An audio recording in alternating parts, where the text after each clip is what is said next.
doing what he can. He does some parts, but we're going to take it slowly with him. Good first day, gives us a baseline, shows us exactly where we are, and shows us all the things that we have to work on to improve. So I thought our guys did a good job. Very upbeat, a lot of energy, and obviously we take a look at the film and make corrections and get ready for the evening session. But we have very good veteran leadership. Our young guys have been in all summer, and they worked extremely well. On Friday, all three of you guys talked about continuity as a big thing going into this year. You've had teams before that had major year-to-year continuity in Chicago and all that. Specifically on defense, how do you see continuity come through when you're, in the doldrums of the season? Yeah, and I think it's important to have the right veteran leadership. And so each year you start off at a zero base, and you work on your individual fundamentals on both offense and defense, and you keep adding layers to it. I think when you have guys that have been with you for a while, they help drive the group. And so there's a good understanding by our veterans, and it's important for the veterans not to take shortcuts, and that's the challenge for them. And our young guys, we want them to bring the energy, which they've been fantastic. They're eager to learn. They're great workers. They're sponges around the vets. The vets have to help teach them the tricks of the trade. So it's a good blend of guys. But the commitment, the work part is equal for everyone. Roles are going to be different, and then you need everyone over the course of the season. So each and every day, come in, put everything you have into each and every day, and just concentrate on improvement. And then the second half of the season, you want to be playing your best.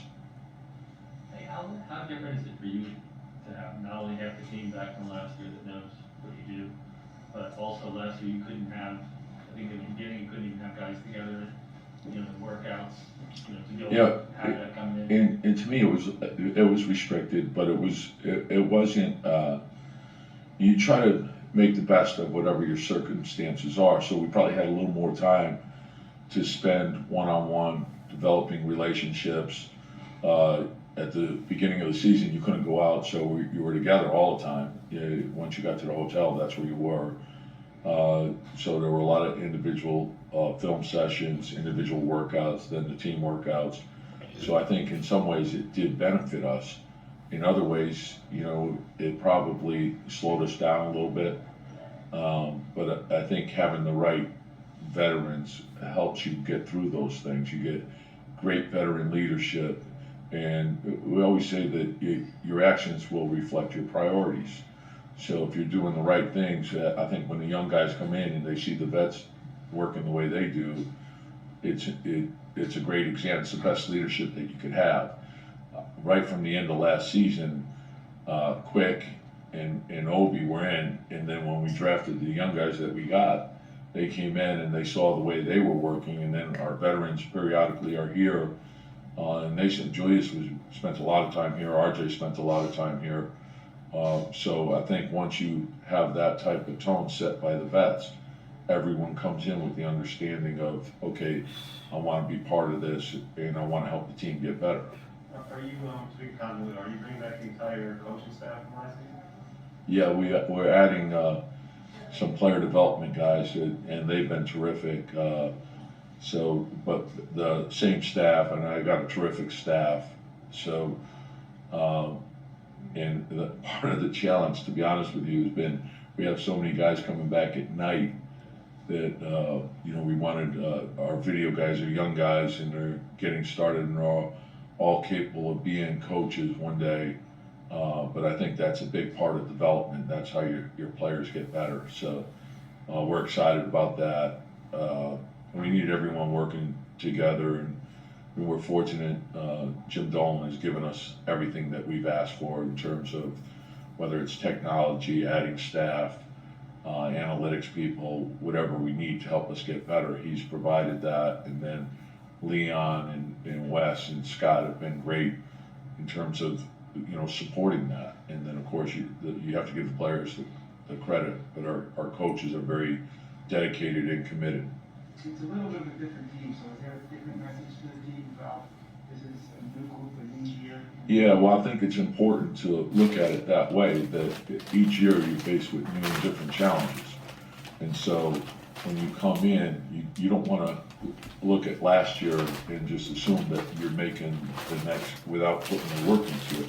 So everyone, it doesn't matter whether, wherever we finished or whoever wins it, you start the next season at zero. Everyone's at zero. So now how are we going to build the foundation for this year? And so to understand what goes into winning is very important for everyone. And we don't want to shortcut that, and we don't want to lose sight of what's important each and every day. I know you mentioned you're on that Metro. Do you have Luka? Now he's in a boot, so he'll be out. Mitchell it's encouraging because each day he's doing more and more. He feels really good, which I think is important. And he's put a lot of time into film study, and he's done things where he was sitting in a chair and handling the ball, shooting out of a chair, shooting, stationary shooting, form shooting, cardio in the pool, cardio on a bike, and you guys can see the physical difference. He's done a lot of strength training, so he's handled it as well as you can handle it. So I think sometimes when you have some time off like that, you can take a step back and get a broader view of everything. And I think he has a good understanding of how important practice preparation is, and just observing the playoffs last year. And when you go back through the season, you see that he had a number of big games against quality teams for us. So what he brings to our team is unique, and his contribution to the team is very important. When Mitchell is healthy, you guys are capable with him in New Orleans of just having a rim protector on the floor at any time. Does being able to have somebody who can make a difference at the rim for 48 minutes, does that affect the freedom that you give your defenders on the perimeter? Yeah, I think it's critical, just because of the way the game is played now and the way the game is officiated. So rim protection, I think, is a huge element. And it doesn't really matter how the game is being called, but sometimes it's tighter, and basically all the rules have really benefited the offense in the last 5 years. And so body position, technique, everyone working together, reading the ball well, stance vision on the weak side, moving on the flight of the ball, all those things matter. But then your last line of defense is critical. And I think you have to develop that multiple effort mentality. You got to fly around and understand that we do have elite rim protectors sitting back there. So there's no substitute for hustle. I think sometimes you try to do things the right way, and there will be some mistakes. And we always say, if we have a problem, take care of the problem. With Luka, obviously he has a non-guaranteed contract going into the season. Do you view him as, hey, he's fighting for a roster spot? And with the injury, could that theoretically affect that at all? Well, we have one roster spot open, and so right now you base it on the guys that are available and who can help the team the most. And so we have all camp to figure that out. So if you ask me today, based on what's happened in the fall and where we are now, I have some thoughts. Leon has some thoughts. But I think as time goes on, we'll get more information. You practice more, and then you play your preseason games, and then you look at, okay, who fits our team the best, and what do we need out of that position. And so that's what we'll look at before we make a final decision. What do you see from Kemba today? Was he extra excited just to finally get his first practice in as a Knicks? But he's been around a lot. All fall, and he's such an upbeat guy. He's been, when you talk to people around the league, every teammate has loved playing with him, every coach has loved him, everyone in the front office has loved, that's who he is, and there's a positive energy to him. And I don't want to overlook any of we have great veterans. When you look at guys like Derek and Taj and Nerlens and Julius especially. I wouldn't say he's one of the older guys, but he's starting to creep up there. But it's just they're great guys to be around. And he's a perfect fit for us. And just getting to know Evan better, I think he's a great fit as well. And then, when you look at the development of Quick and Obi and, Kevin Knox has had a good summer. So we've got a number of guys that have really put a lot of work into this, and we have to continue to do it. It's, everyone starts at the same place at the beginning of the season, and then people drop off as the season goes along. Maybe the commitment goes away, and we can't be that. But I think one of the things that really helped us last year was our commitment to play for each other, commitment to work for each other, and it was the degree of how hard and the degree of how smart and how together we played. And we have to continue to do that. You've been with Derek for almost every step of the way in his NBA career. Yesterday he's in here announcing that Kemba's going to start and saying he doesn't care about minutes, he just wants to be a good veteran, fit in the way he did last year. What can you say about kind of his evolution and where he is right now in his NBA career and what kind of value that has to a group? Yeah, I think for the guys who've been around him, and you guys will get to know him better as we go along here. He's always been that way. He was that way when he was in high school. When you talk to the people he played with in high school, there are games where he didn't shoot the ball. And then he's the MVP at 22, and he was the same guy. He was totally selfless and happy for his teammates whenever his teammates did. Everyone who's played with him, same thing that I'm saying about Kemba, you can say about Derek. His teammates have always loved him because he's always cared about them. And so he's always been a team first guy. He'll do whatever you ask of him. And that's what makes him special. And I think we have a number of guys. We throw Taj in there into that, but it didn't surprise me because I know Derek, and the team and winning have always been first for him.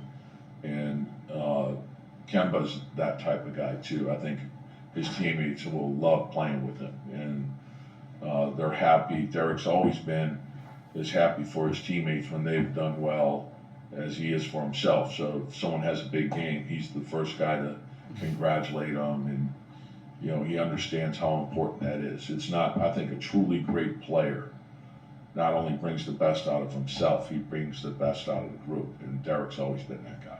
Tom, you've obviously been the defensive line coach for quite a while now, and you mentioned before how the league has sort of slanted in an offensive direction the past few years. Last week, they kind of announced that they're changing some of these free throw drawing rules, kind of give defenses more of a shot of guarding some of the elite players. I was curious, do you think that's a good change, and do you think there are more changes the league needs to make to try to balance? Yeah, no, I think it's a really good change. I think the NBA players are really smart in terms of how the game's being officiated. And I learned that with Team USA. And the FIBA rules were entirely different. And the first day when we had FIBA officials come in and talk to the team about the differences, and my first day I'm saying this is going to be a major problem for us. And the next day we go to practice, and guys have already adapted, and it shows you how smart the players are. So I think the officials were being tricked into calls. When I came into the league, many years ago, you wouldn't get 2 free throws unless you made an aggressive move to the basket. And so in the old days, if you were trying to trick the officials, you didn't get any calls. So now, I think the league has caught up to that. So hopefully it'll be a lot better. I mean, I don't think anyone wants to see a game where there's 80 free throws shot. We all want the flow of the game to go. And in FIBA, when you try to trick the official, they usually call the foul on you. Quick Philly was very good as a rookie last year at drawing fouls, and some of those tricks he seemed to have. Have officials come in and talk to you guys yet about it? They will. They, in the head coaches meeting, they talk, and every year, there's an official assigned to your team to come and talk to the team. But that's what I'm talking about. But our players study everything, so they're studying. Okay, I studied this player, and this is how he draws fouls. So then, therefore, does the same thing. And Quick is, to his credit, is a great student of the game. So, he benefited. Quite frankly, in watching all the fouls from last year, he actually got fouled. Okay.